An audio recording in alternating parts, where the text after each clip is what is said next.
ஜமாத்துக்கு இல்ல. தமிழ்நாடு தௌஹீத் ஜமாத்துங்கிறது ஜஸ்ட் ஒரு பேனர், ஒரு அமைப்பு, ஒரு பேரு. இந்த பேர் எதுக்கு? இந்த கட்டமைப்பு எதுக்கு? நமக்கு ஒரு பலம் சேர்ப்பதற்கு தான். தனியா செய்யும் பொழுது சில எதிர்ப்புகளை சந்திப்போம், கூட்டா சேர்ந்து செய்யும் பொழுது அந்த எதிர்ப்புகளை சமாளிக்க முடியணும்ல, அதுக்கு தான் இந்த ஜமாத். தனியா செய்யும் போது நம்மளால கொஞ்சம் தான் செய்ய முடியும், அதே நிறைய பேர் சேர்ந்து செய்யும் பொழுது நிறைய பணிகளை செய்யலாம், அதுக்கு தான் இந்த ஜமாத்.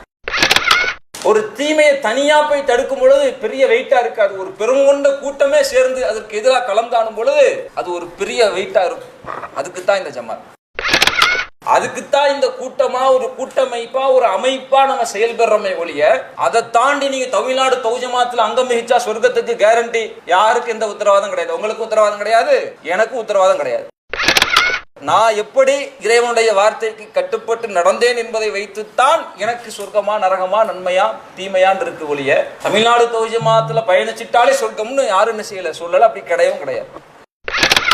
அப்ப நம்ம இந்த ஜமாத்துல பயணிக்கிறோம்னா கொள்கைக்காகவும் அந்த கொள்கையை உறுதியாக எடுத்து சொல்வதற்கும் சொல்லக்கூடிய பயணத்தில் நாம் பலமாக உறுதியாக நிலைத்து நிற்பதற்கும் தான் இந்த கட்டமைப்பை ஒழிய ஜமாத்துக்காக, ஜமாத்து பேருக்காக செயல்படல. இந்த கூட்டமைப்பு ஒரு பலத்திற்கும் ஒரு வீரியத்திற்கும் தாண்டி அதை தவிர்த்து இறைவனுடைய மார்க்கத்தை மக்களுக்கு வீரியமாக கொண்டு போய் சேர்க்க வேண்டும் என்பதற்கு தான் இந்த பணி. அல்லாஹ்விற்கு உதவி செய்பவர்கள் யாருன்னு அல்லாஹ் கேட்கிறான். அல்லாஹ்விற்காக உதவி செய்ய நான் தயார். அல்லாஹ்விற்காக உதவி செய்யறதுனா என்ன? அஸ்ஸலாமு அலைக்கும் வரஹ்மத்துல்லாஹி வபரகாத்துஹு. அகில உலகையும் படைத்து அதை பரிபாலிக்கிற அகிலத்தின் இரட்சகனாம் அல்லாஹ்விற்கே அனைத்து புகழும் புகழ்ச்சியும் உரித்தானதாக. இந்த சத்திய இஸ்லாத்தை அதன் தூய்மையான வடிவில் தங்களுடைய வாழ்வில் இயன்றளவு கடைபிடித்து வாழுகின்ற வாழப்போகிற ஒவ்வொரு முஸ்லிம்களின் மீதும் வல ரஹ்மானின் சாந்தியும் சமாதானமும் என்றென்றும் நின்று நலவட்டுமாக என்று பிரார்த்தித்தவனாக எனது இந்த தொகுப்பினை ஆரம்பம் செய்கிறேன். கண்ணியம் நிறைந்த இல்லாமல்ல அல்லாஹுவின் நல்லடியார்களே, அல்லாஹு ரப்புல் ஆலமீன் இந்த உலகில் படைத்திருக்கிற கோடான கோடி உயிரினங்களுக்கு மத்தியில் மனிதன் என்கின்ற இந்த உயிரினத்தை இந்த உலகில் படைத்து பரவச் செய்திருக்கிற இறைவன் வேறு எந்த உயிர் ஜீவராசிகளுக்கும் வழங்கிடாத மகத்தான அருள் செய்யப்பட்ட பகுத்தறிவு என்கின்ற ஒரு அறிவை மனித இனத்திற்கு அல்லாஹ் வழங்கியிருக்கிறார். வேற எந்த உயிர் ஜீவராசிகளுக்கும் உலகத்தில் நம்ம அதை பார்க்க முடியாது.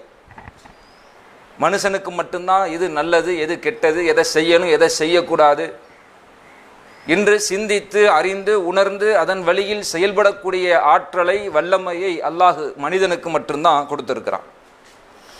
அப்படிப்பட்ட இந்த மனித இனம் தன்னுடைய வாழ்நாள் முழுவதும் ஒரே பருவத்தோடு, ஒரே வயதோடு, ஒரே விதமான பலத்தோடு இந்த உலகத்தில் வாழ்ந்துவிட முடியுமா என்று கேட்டால் கிடையாது.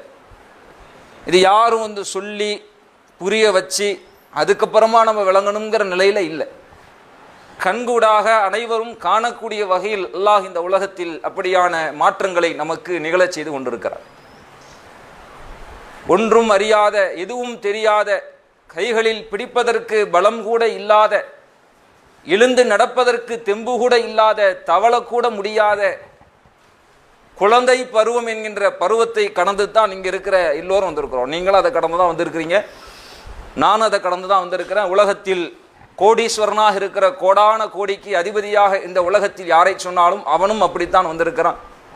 இந்த உலகத்தின் தெருக்கோடியில் வீடே இல்லாமல் ரோட்டோர பிளாட்ஃபார்ம்களில் உருண்டு கொண்டிருக்கிற மிகவும் பலவீனமான வறுமையில் ஆட்பட்டிருக்கிற மனிதன் என்று சொல்லக்கூடியவனாக இருந்தாலும் அவங்களும் அந்த குழந்தை பருவங்கிற நிலையிலிருந்து தான் மனிதனுடைய வாழ்க்கை தொடக்கம் ஆரம்பிக்கிறது.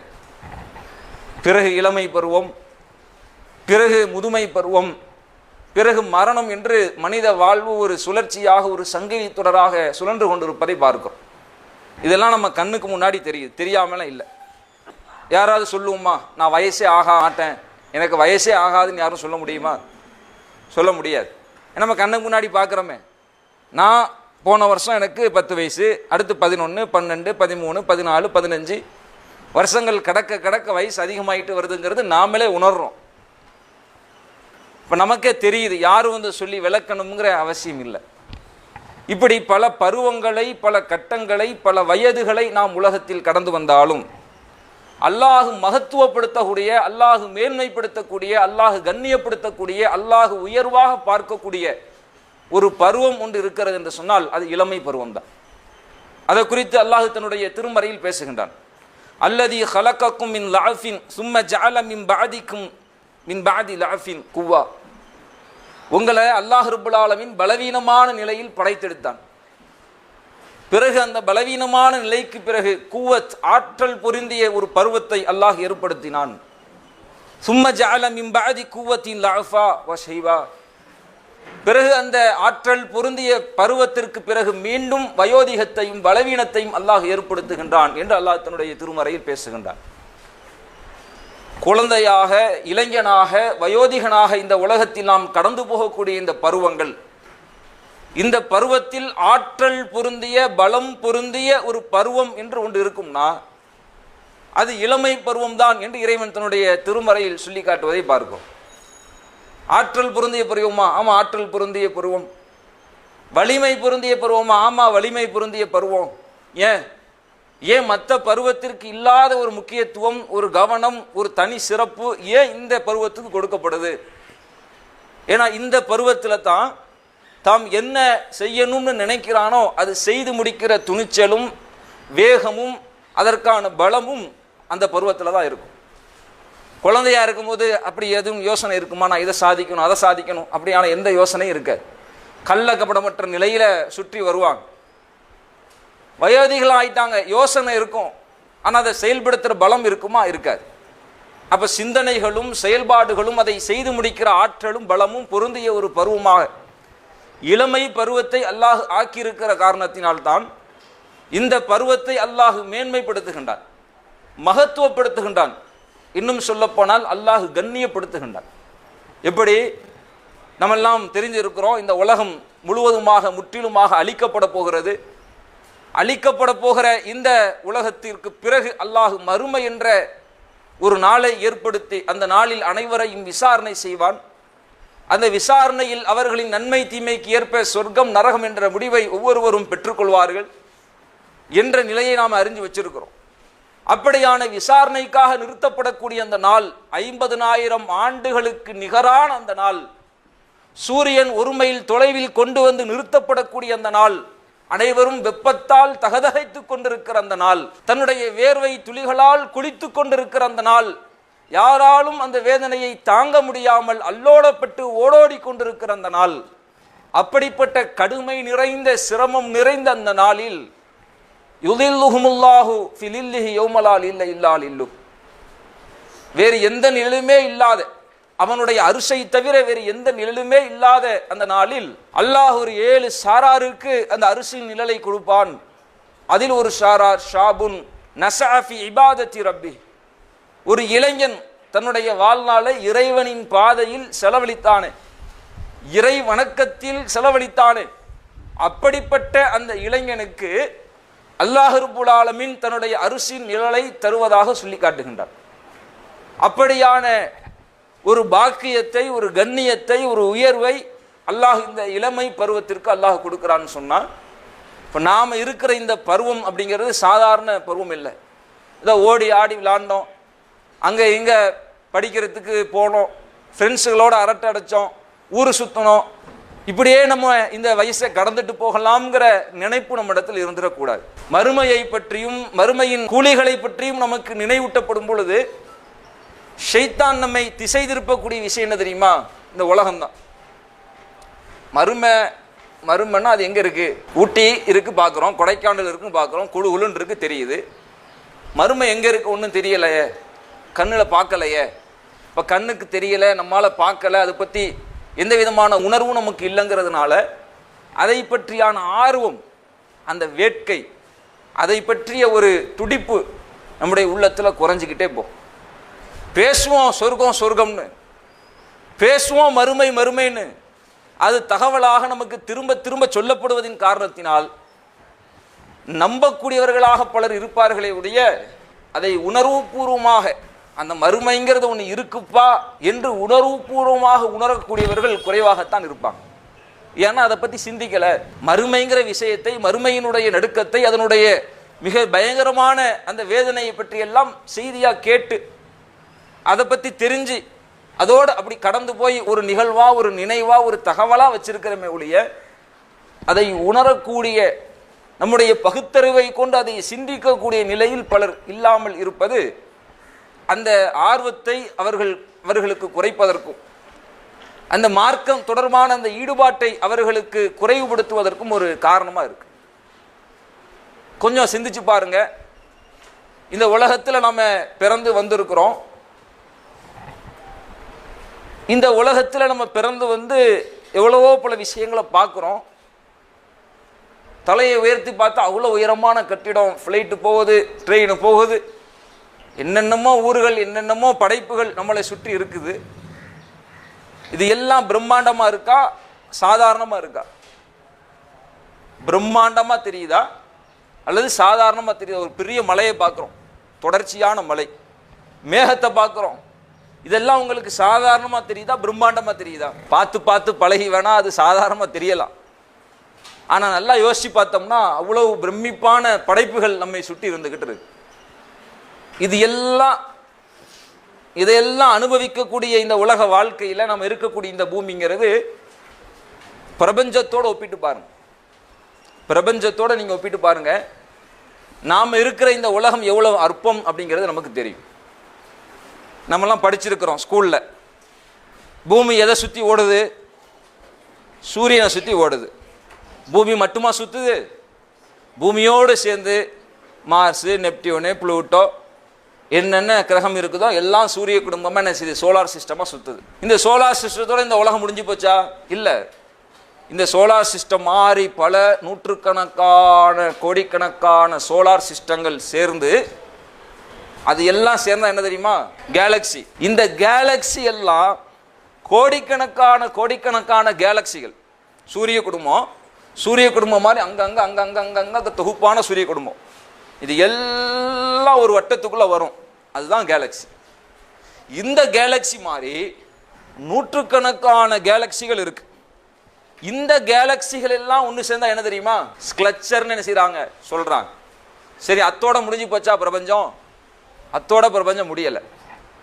அந்த ஸ்க்லச்சர் மாதிரி நூற்றுக்கணக்கான ஆயிரக்கணக்கான ஸ்க்லச்சர்கள் அங்கங்க இருக்கு. அது எல்லாம் ஒன்று சேர்ந்தா கிடைக்கிறது தான் சூப்பர் ஸ்க்லச்சர். சரி, இத்தோட முடிஞ்சு போச்சா பிரபஞ்சம்?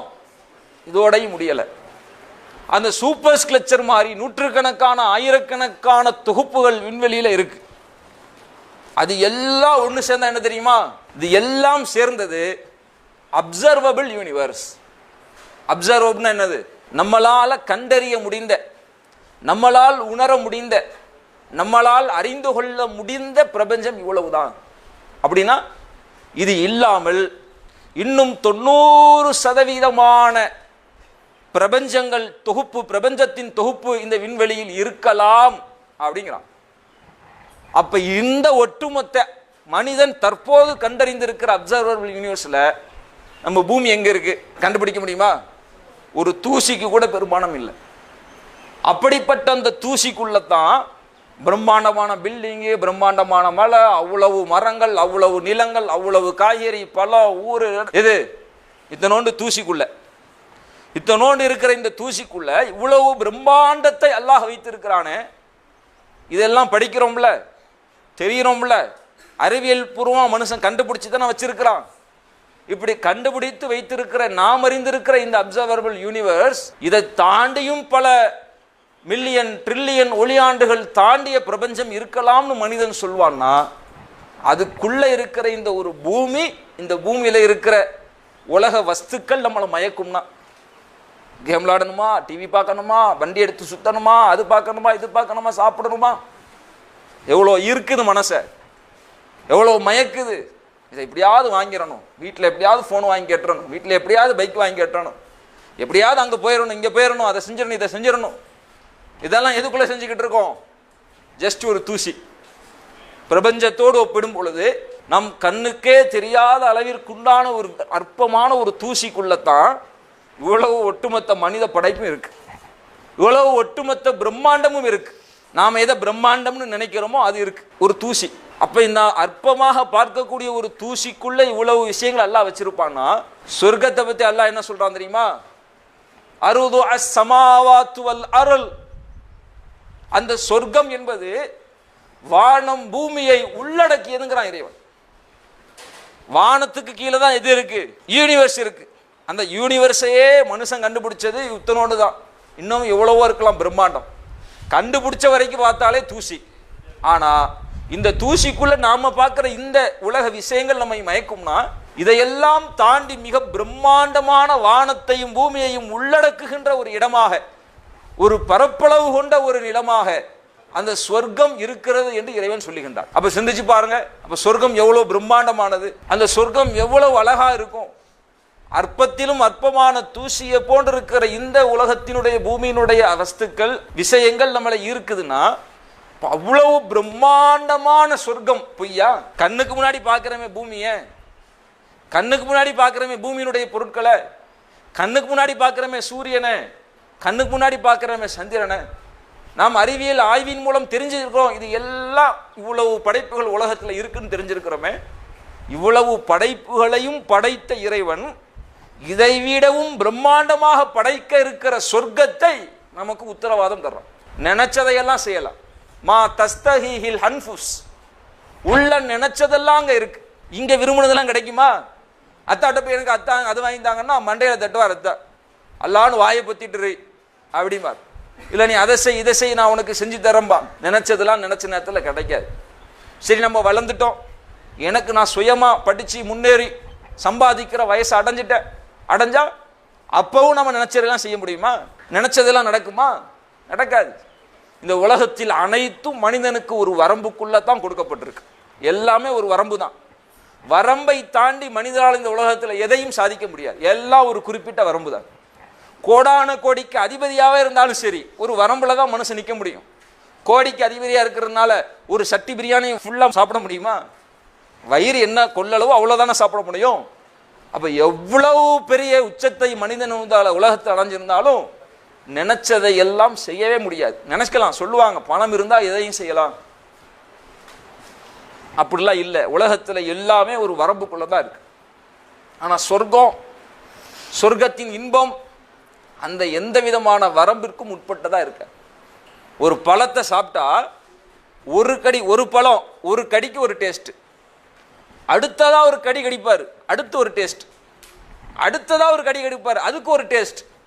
ஒரு பழத்திலேயே ஒவ்வொரு கடிக்கும் ஒரு சுவை அல்லாஹ் என்ன செய்வான் அங்க தருவான். ஒவ்வொரு வினாடியும் புது அனுபவம், ஒவ்வொரு வினாடியும் புதுவிதமான உணர்வு, ஒவ்வொரு வினாடியும் புதுவிதமான ஒரு புத்துணர்வு அங்க கிடைக்கும். அந்த இன்பம் கிடைக்கும். அந்த இன்பம் யாருக்கு கிடைக்கும் தெரியுமா? யாருக்கு கிடைக்கும் தெரியுமா? யார் இறைவன் சொன்ன அடிப்படையில் தன்னுடைய வாழ்வை அமைத்து கொண்டிருப்பார்களோ, அல்லாஹ் கட்டளையிட்ட அடிப்படையில் தன்னுடைய வாழ்வை செயல்படுத்துவார்களோ, அத்தகைய மக்களுக்குத்தான் இருக்கும். அப்போ ஒரு அறிவாளி எதை ஆசைப்படுவான்?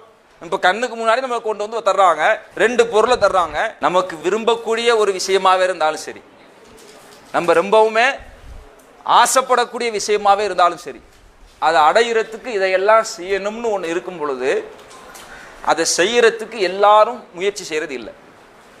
அதுக்கு தடையா பல விஷயங்கள் வந்து நிற்கும். அதில் ஒன்று பயம், இன்னொன்று வெக்கம், தயக்கம்.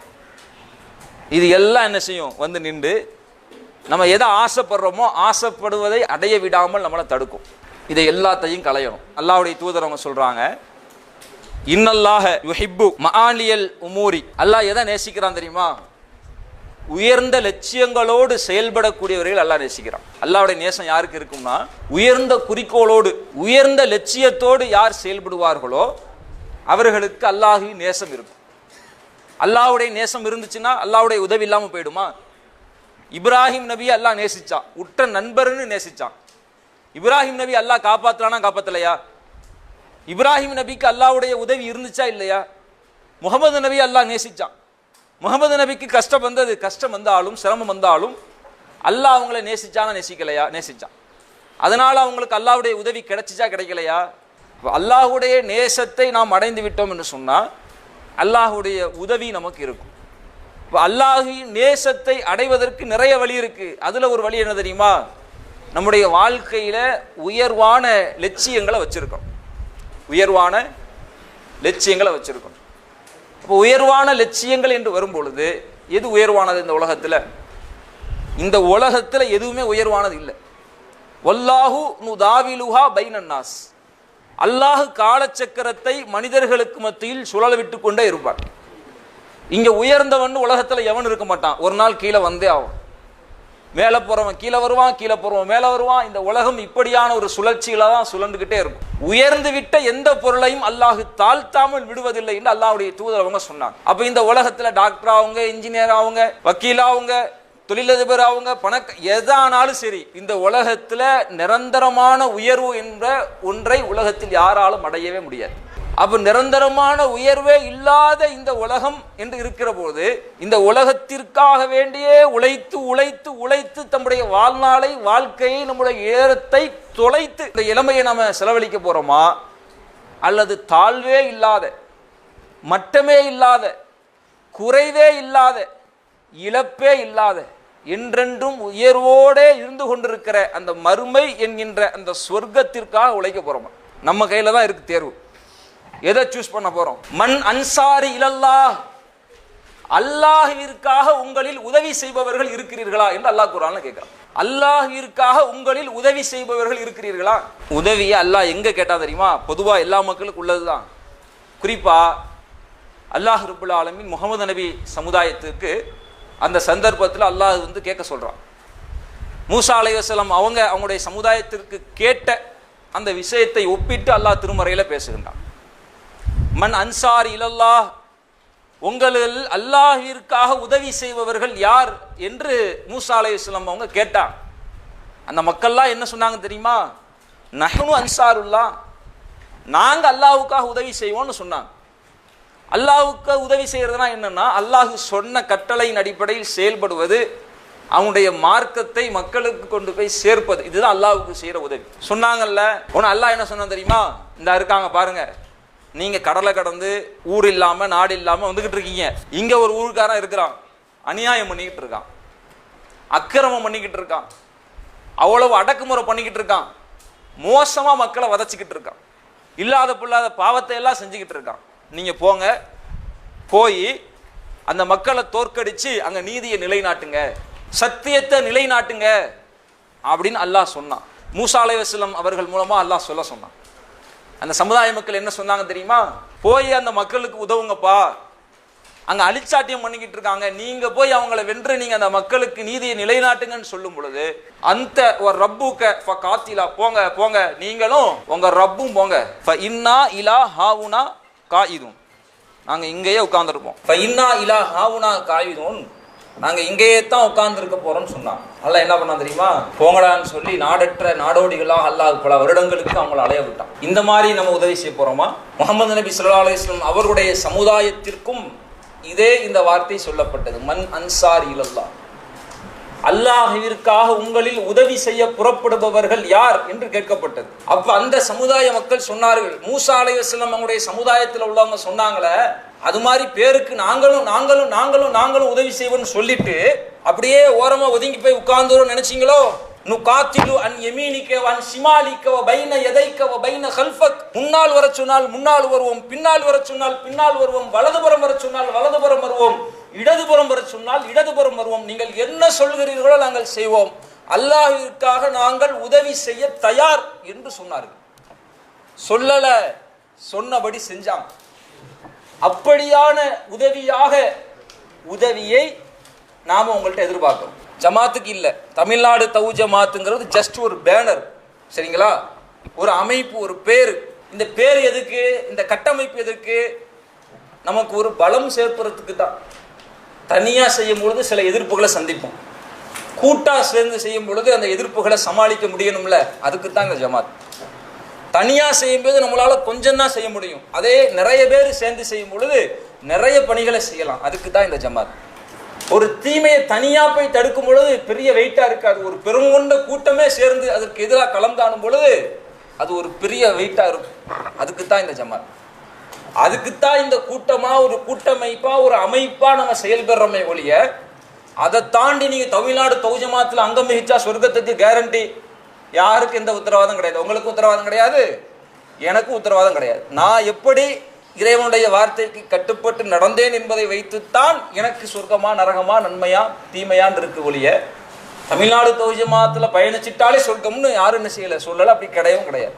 அப்போ நம்ம இந்த ஜமாத்துல பயணிக்கிறோம்னா கொள்கைக்காகவும் அந்த கொள்கையை உறுதியாக எடுத்து சொல்வதற்கும் சொல்லக்கூடிய பயணத்தில் நாம் பலமாக உறுதியாக நிலைத்து நிற்பதற்கும் தான் இந்த கட்டமைப்பை ஒழிய ஜமாத்துக்காக, ஜமாத்து பேருக்காக செயல்படலை. இந்த கூட்டமைப்பு ஒரு பலத்திற்கும் ஒரு வீரியத்திற்கும் தாண்டி அதை தவிர்த்து இறைவனுடைய மார்க்கத்தை மக்களுக்கு வீரியமாக கொண்டு போய் சேர்க்க வேண்டும் என்பதற்கு தான் இந்த பணி. சரிங்களா? அதை மனசுல வச்சு அல்லாஹ்விற்கு உதவி செய்பவர்கள் யாருன்னு அல்லாஹ் கேட்கிறான். உங்கள யார் உண்மையில் உதவி செய்ய போறீங்க? அல்லாஹ்விற்காக உதவி செய்ய நான் தயார். அல்லாஹ்விற்காக உதவி செய்யறதுனா என்ன?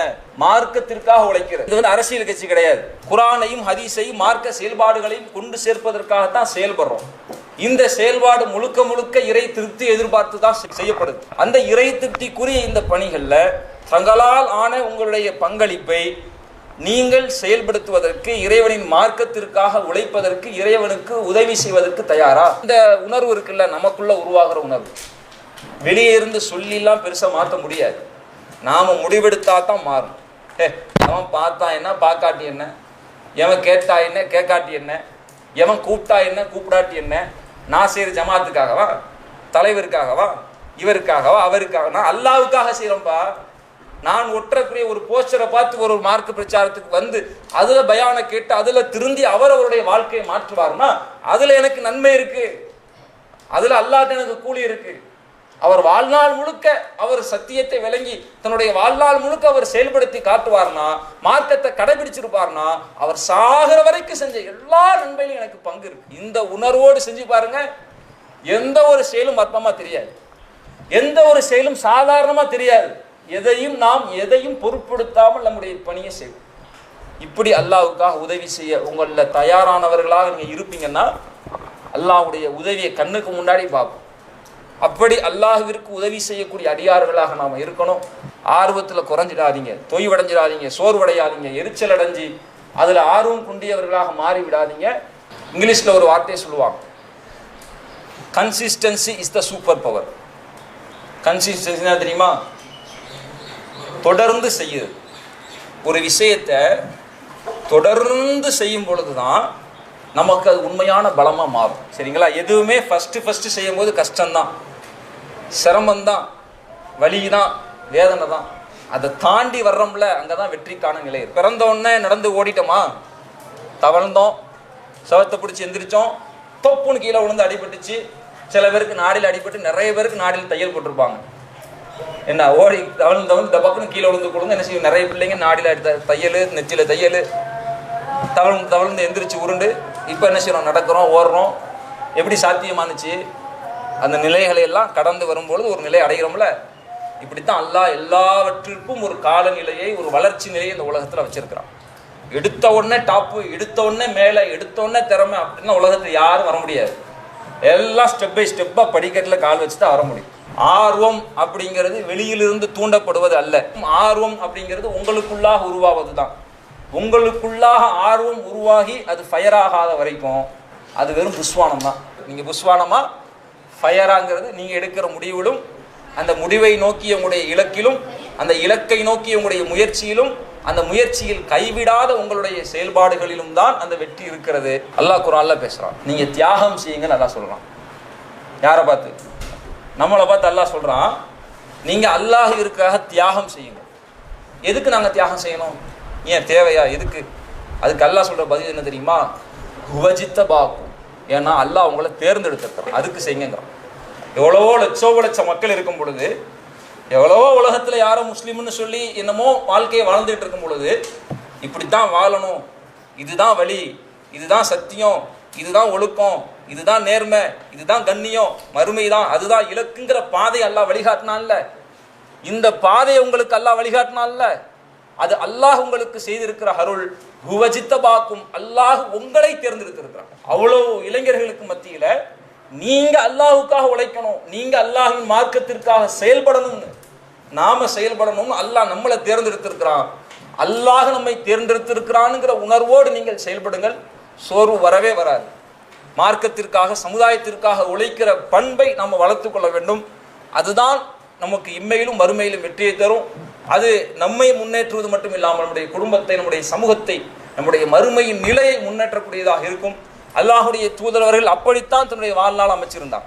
நீதியை நிலைநாட்டுவதற்கும் சத்தியத்திற்காகவும் உண்மைக்காகவும் பாடுபடக்கூடியவங்களா இருந்தாங்க. அப்படி நாம் இருக்கணும்.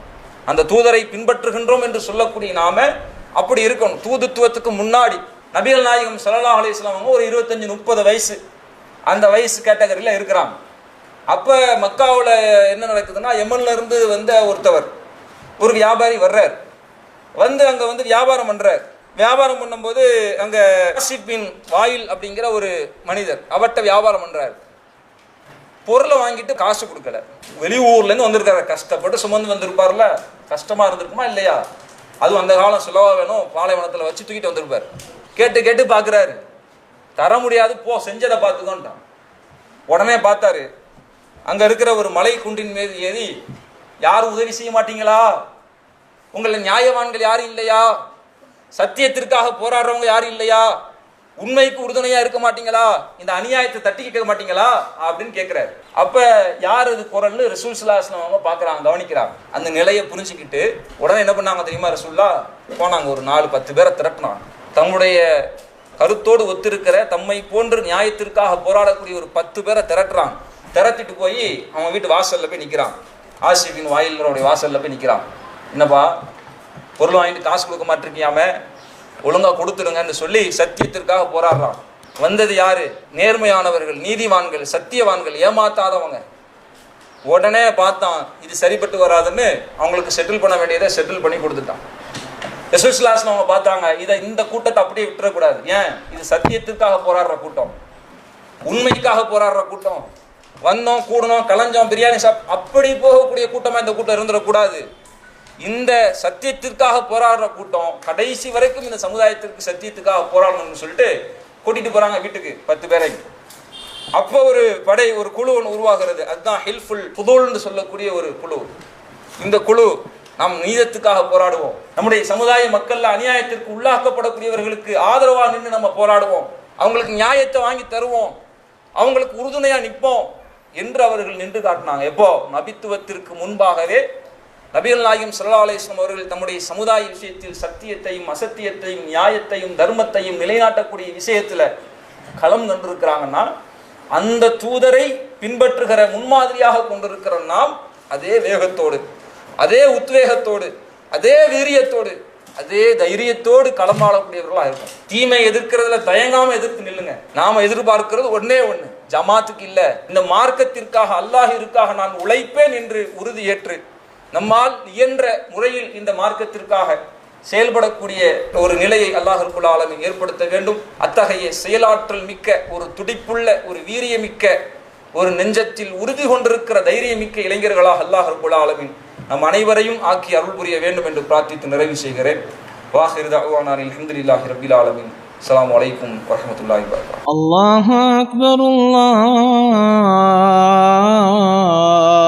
அக்பர்.